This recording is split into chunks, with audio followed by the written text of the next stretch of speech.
We're almost in the middle of September, coming to the end of the season. How's the season been for you both, Ealána? It's been busy. I don't really know when it started or if it's ever going to end, to be quite honest. Yeah, it's been really good. It has been really good. There's ups and downs, but it's been a real journey that we've got to here, and I feel proud of what we've done, and I think I'd like to hope that everybody else is not only impressed but feeling proud of what we've achieved, particularly staff and customers wise. Yeah, it's been a good year, kind of consolidating everything we knew, everything we wanted, and kind of making it happen. It's not been mistake free, but the overall kind of feeling is of positivity.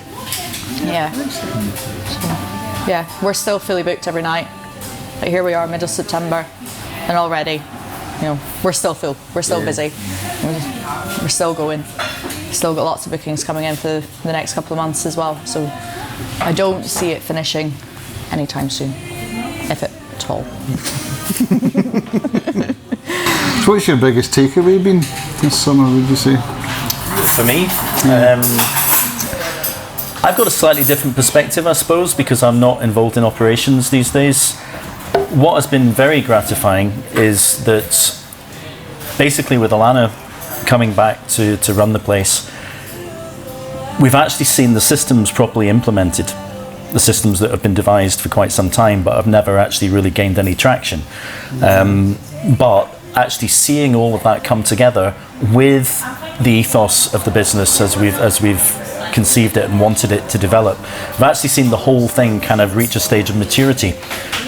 That's what I've witnessed, and of course there've been the inevitable hiccups here and there, but the concept, the ethos, the product, if you like, in commercial terms, I feel now has been validated, and it's working very well. And that obviously is a huge thing, because when we started out we didn't really know what we were doing, so a lot of it was very speculative, and it was just driven by a conviction that this is a good idea. And we've had all the kind of trials and tribulations that went as we proved what did work and what didn't work. So for me, it's just been the consolidation of all of that, which has left us in a great place, actually.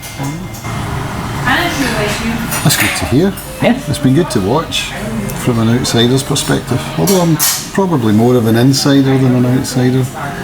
You're both an internal and external client. Yes. Yes. And it's been great for me coming in and playing. I played on Monday night and the place was jumping. How many times have you played this month now? Maybe 3. Yeah. The 11th. Yeah. It's been great for me. It's been a good summer music wise. Yeah. And coming in and just watching the place flourish, it's amazing. You have lost a couple of staff this past Lost isn't couple the of right word. We've not lost them. You haven't lost them. They That was the have wrong moved word. on. We knew they were, It's not a loss because they've not just given me their notice and quit. There was always going to be a termination. They were here seasonally. Yeah. They were here as part of their travelling. They're international, that's what they do.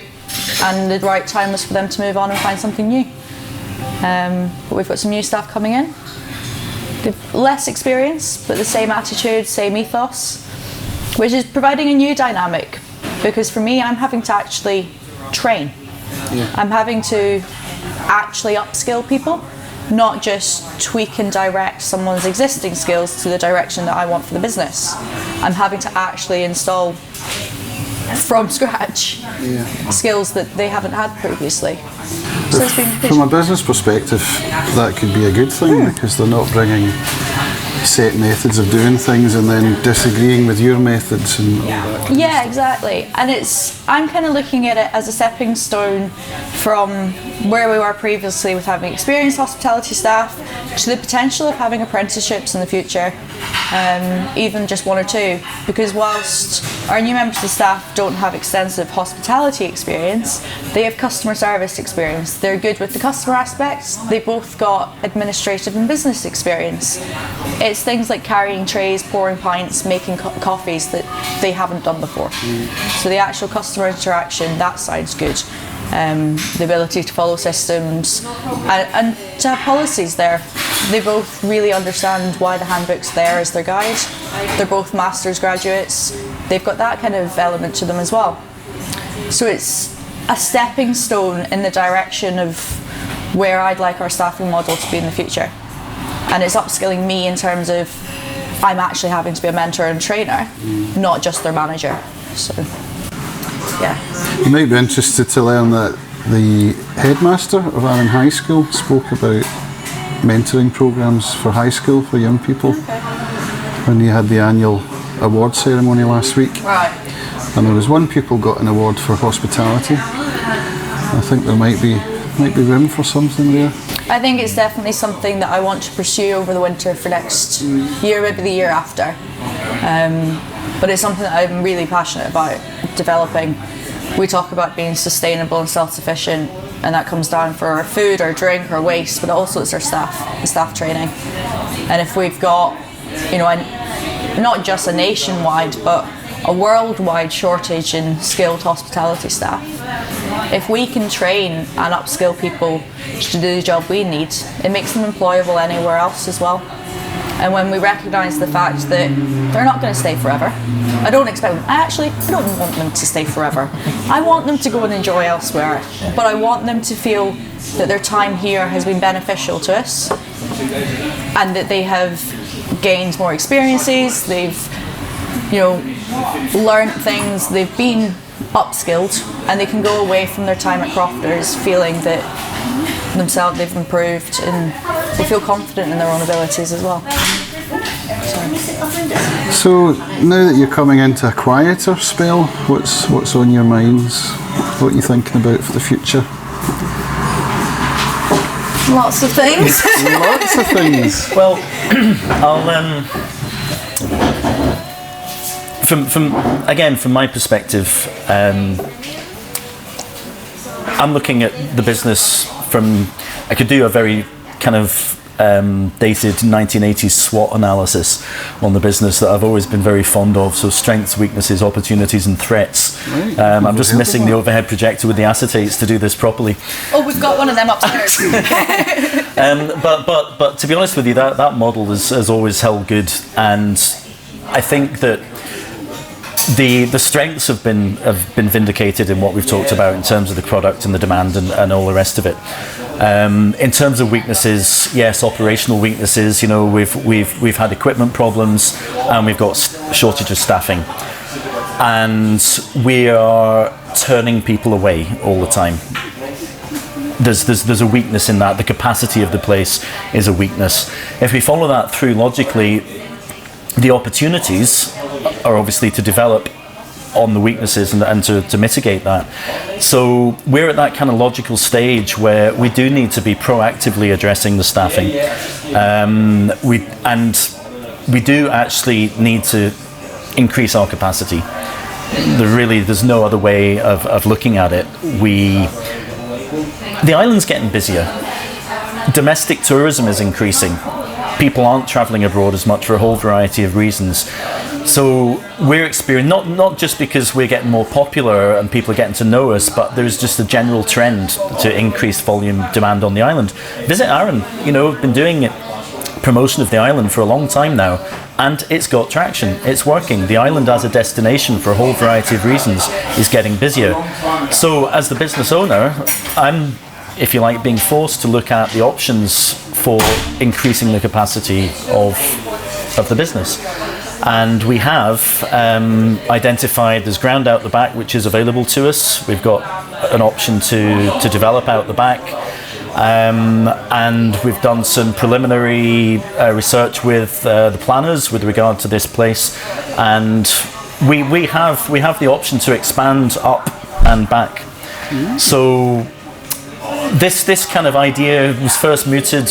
It's been mooted a long time, but I think the realization this year was actually, no, we actually have to do something about this. Every time I've been here, every time I've spoken to someone on the phone, the place has been rammed. So the reality is that for very similar overhead costs and staffing costs, if we can increase our capacity, then we can make the whole thing a lot more profitable and ultimately sustainable. So that's where we've got to, really. Sustainability is actually the driving force of this more than it is about profitability or just simply being bigger. We're at the point, we are at capacity, full stop, end of. Yes, okay, we could take more people during the day.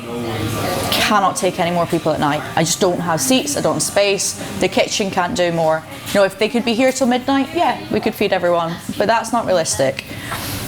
And so it means like there's a ceiling in terms of what we can charge, how many people we can take, and we've got increasing costs all the time. Whereas if we were able to just take extra people without having too much of an increase in terms of staffing and production of labour costs as well, it would help make us more sustainable in terms of a business model as well. Like we won't be needing to look at borrowing capital to support us. We'll have just a better float and cushion there that is built and driven from what we're doing ourselves. And that's what I think is the real driving force behind the requirement for it. Not only just so that we can take the people that want to come in. You know, I'm so fed up of saying no. I really am. Like, and it's the point I can't justify, I can't explain. The answer is just simply no. I can't get you sat anywhere. Where would you like to sit? There's a square foot on the floor. You know, there you go. I'll lay down a carpet. Can't do it.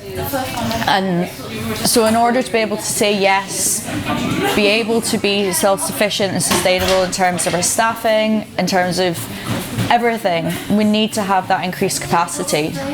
Just kind of have some more structure and yeah, be kind of standing on our own feet as well. So leading on from that, what we've done is actually to engage a part-time financial director for the business, because the scale of the expansion that we're looking at is not something that I've dealt with before.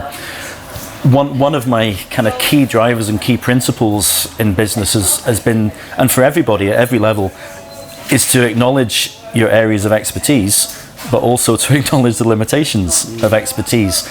And I've found this to be absolutely crucial in terms of allowing the business to develop and the business to grow. I mean, when we started, I was working out front, I was, doing everything, but it quickly became apparent that, I wasn't really the best person to be doing that. I had other skills that were needed, and there were other people that were far better at actually running the place than me. And that principle, I believe, is very important.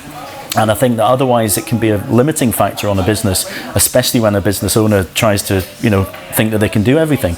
So for me, it's been really important to recruit some financial expertise. And the FD Centre, based in London, have got local representatives. And we have actually appointed someone. We've had a couple of guys come over, and we've got our first meeting that we have appointed somebody. So they'll be over in a week or so's time. They've had all the accounts, they've been through absolutely everything, and they will be helping us to shape the development at every level. They've got experience working for multi-million pound corporations in the hospitality industry. So we're actually recruiting a level of expertise that otherwise would not be available to us. And with that comes an element of mentoring, both for myself and for Ealána. And because we've not done it before, but we need to do it. So how else are we going to get there? Yeah. And that's what's exciting for me about this whole thing, is that they're not doing it for us. They are upskilling us and teaching and showing and mentoring us to develop what we're going to be doing and to take us to where we want and need to be. And so that's going to include, training and qualifications for myself in terms of accountancy and bookkeeping, so that I'm in full control of even the finances happening here, whilst having the confidence to train people, enlisting the right staff members, so that we've got everything in-house, that we're sorting it. But they're not doing it for us. They are simply guiding us with the right support, with the right contacts, to provide us with the best that we can possibly do ourselves. And that's what I think is exciting about this, is that we've not just gone, right, somebody's in charge now, they're going to do it for us. It's not the case at all. Like Colin, who's the guy that's coming over, was very, very adamant, like, you have a jobs list, you have deadlines, if you're not doing it, fine, we won't meet. So it's going to be like the next stage of kind of my education. but it's going to be in a business education. You know, I did a science degree, I didn't do a business degree, nothing like that. But it's going to be like the next stage of actually, you know, it's going to make it kind of real. Yeah. What has been very exciting about this whole process is by bringing in what is effectively an external auditor for the business, you know, with the pedigree that they have, they've gone through everything that we've done, and there are 12 essential elements that they identify as being necessary for a business to be successful. And between us, by hook and by crook, and just by getting on with things, we had pretty much ticked, I think, 9 of the 12. We were in a fairly strong position in terms of compliance and, you know, all the different elements. And there were really just, I think, 3 key areas that need to be improved to consolidate and make the business really, really robust as a prerequisite to the expansion. So this process is about making sure we've got all of those boxes ticked. You know, relationships with funders and all of that, so that when it comes to taking the jump, and we are talking about several £100,000 worth of development, that we've got it right. You know, we're not taking a jump into the unknown. It's actually being calculated, and it's being measured, and it's being analysed and, you know, developed conscientiously. Like, one of the takeaway from that is that when we spoke to them initially and they gave us like this 12-step plan, we were like, right, okay, we'll start working through it, we'll tick it off. And we thought, you know, we're about 75-80%. We felt, you know, actually, yes, we could say that we'd, if not completed, had looked at and addressed and had something. When they then looked through all the stuff that we had in data, they came back with a similar figure. They were actually quite shocked and amazed at how much we had without realising that we already had it, because, you know, we've just applied our own logic and common sense to what we've had to do. But it's there, and it's there to be worked upon. Whilst we don't necessarily know how useful it is yet, they do. And we've got the information, we've got the data, we've done, you know, fumbling through it or hook and crook, whatever. We've got about 75-80% of what they asked as a prerequisite before they'd even consider, you know, taking us on. I think that's a fascinating thing for anyone watching this who's running a business, is that data is everything. Data are everything, depending on how pedantic you want to be. And even if you're not sure how you're going to use the data, gather it anyway. You know? And again, it kind of goes back to, I mean, we put in the maitre d' epos about 2.5 years ago, and you know, we've been doing it on check pads, just writing on check pads at the time, and, you know, at a certain level that was fine, and a lot of people couldn't really see the need to make the step up. And then there was a bit of resistance to having to use tablets and program tills and all the rest of it. But what we have now is 2.5 years worth of data, which actually gives us all the information we need, even down to how busy we are at certain times of day, you know, which kind of items are selling, and being able to properly quantify all of that, which then means that we can extrapolate. When we're looking at actually developing the business, we've actually got something quantifiable, concrete, that we can extrapolate from, rather than just speculating.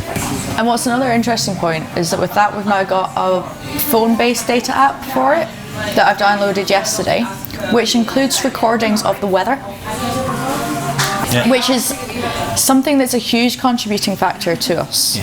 Like, we are, you know, we're a stone-built traditional building. In the summer, when it's hot, we are a cave. For lots of people that's lovely, but then most of the time we just stand at table 7 looking at everybody else playing on the beach going, come play with me, come on. But it'll be interesting to be able to extrapolate with that and see what the difference is and stuff, And I think with Kayla and I's science degrees, we both like data. We like stats, we like being able to run stats. We're weird, it's fun. But numbers make sense. No idea where you get it from.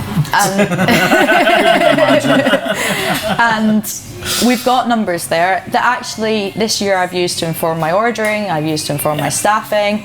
You know, it's there.